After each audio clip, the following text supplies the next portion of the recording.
for being with us. Burcu, you've done extensive research on reconciliation in divided societies. From what you see happening in Syria, how would you describe the prospects for reconciliation there?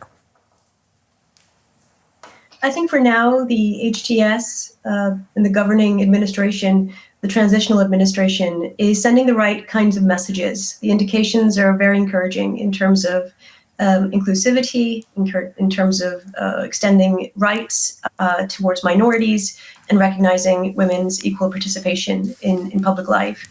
Reconciliation is a complex process, and it is a process, and it doesn't happen overnight. Despite the correct messaging, it will take some time, I suspect, for the new interim government to be able to provide the right kinds of assurances to all segments of Syria's very diverse mosaic society, that they will be able to participate in the constitution of what is called the making of a new we.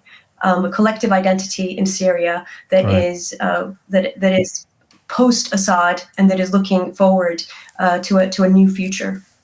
Of course, these are very early days in Syria. Justice and accountability, though, are always issues in post-conflict societies. What about those who serve the Assad regime in the Syrian military? Some are calling for amnesty for them. Others want investigations and trials. What do you think is the right way forward?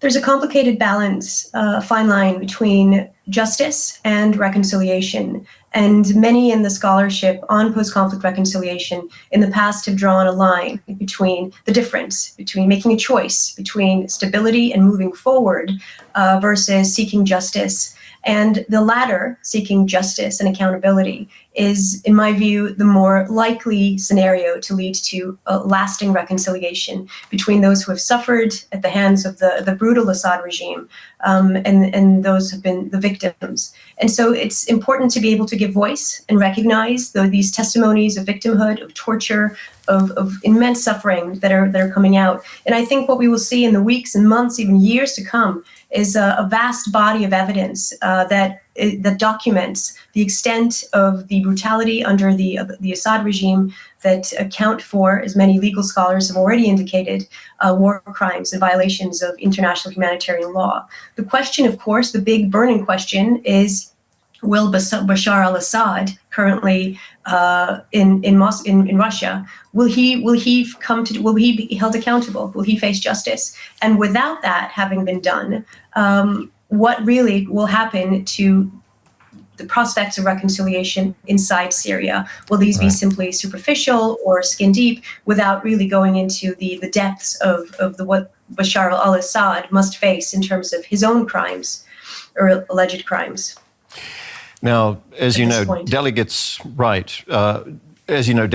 the U.S. are meeting Syria's new leaders today. What, if anything, can foreign countries like the U.S. do to contribute to the creation of a unified Syrian society? First and foremost, I think what's important to remember is that this is a Syrian-led process, and it must be respected as such. Foreign intervention, particularly U.S. military intervention in the region, of course, has a very mixed record, to put it mildly. And there needs to be lessons learned from Afghanistan, from Iraq, in terms of what not to do. So whilst it's important that external actors play a constructive role in the reconstruction of Syria's economy and its rehabilitation, I think it's very important throughout this process to emphasize that this must be a Syrian-led effort at the grassroots level, all the way to the top of the leadership. U.S. interests in Syria are many. Of course, at the top of this list is how to engage with HTS, which is a prescribed terrorist organization, and methods going forward in terms of lifting some of the sanctions that stand in the way of Syria's hopes of reconstruction at the moment. Burcu, thank you very much for speaking with us. That was Burcu Özçelik, Senior Research Fellow for Middle East Security at RUSI in London. Thank you.